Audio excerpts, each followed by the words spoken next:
Hello, everyone, and welcome to GITEX Insights. I'm joined by Mena Migally from Veeam. Welcome, Mena.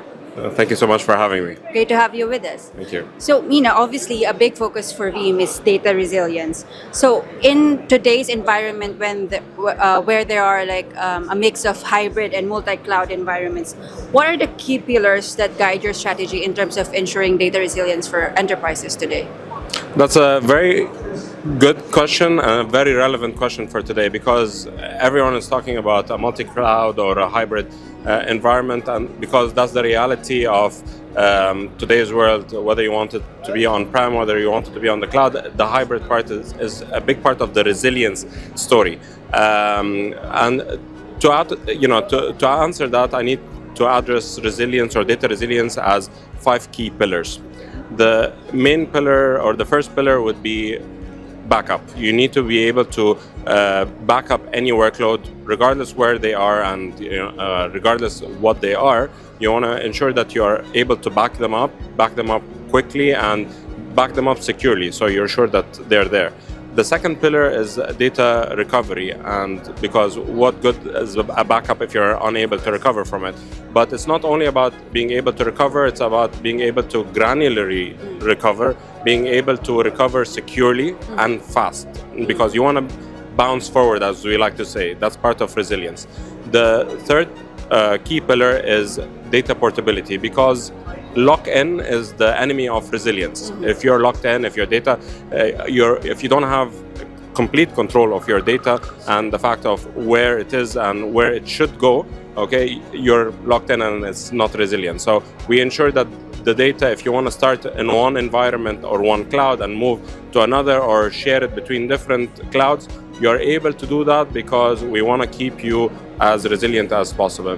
The fourth pillar is data security. We ensure that data, while going through the backup and recovery and at rest, is always ransomware free, that you are sure that it's not something bolted on, it's something baked into our platform, and that it will securely deliver the results. And fifth one is data intelligence. So we are able to provide you obviously a secure way of automating a lot of the tasks, but also provide co-piloted self-healing and remediation options.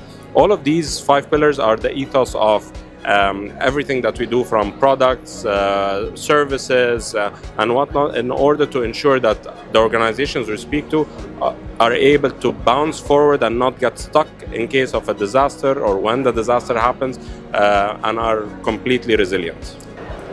Based on what you can see in the market, what, in your opinion, is the best way to get IT and security executives aligned in terms of, enabling them to recover faster? I think the most important thing over here is to understand that it's everybody's responsibility to bounce forward or to be back in operation as soon as possible.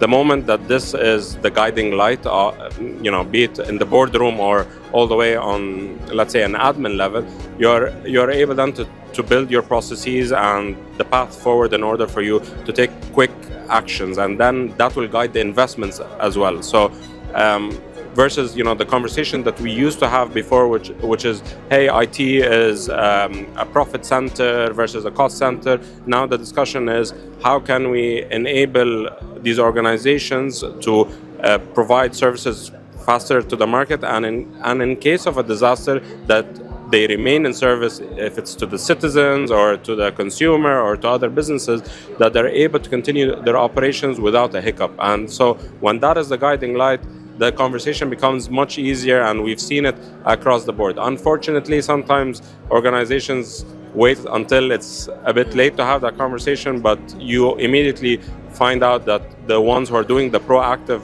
discussions understand what is in it for them on the long run, for sure.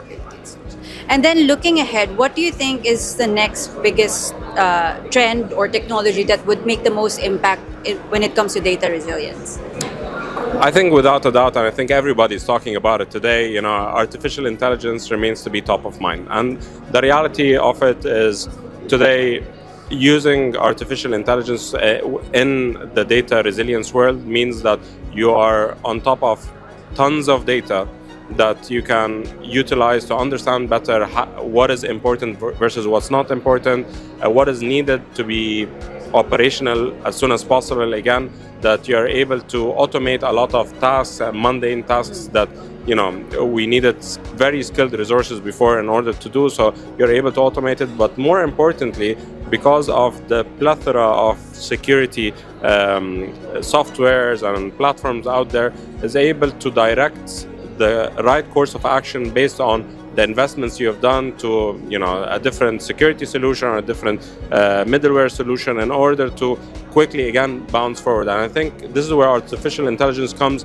and takes the guesswork from the equation and is able to co-pilot some of the healing and remediation activity in order for someone to come and say, okay, this is the best course of action based on all this educated information that I've received from the artificial intelligence of my own data.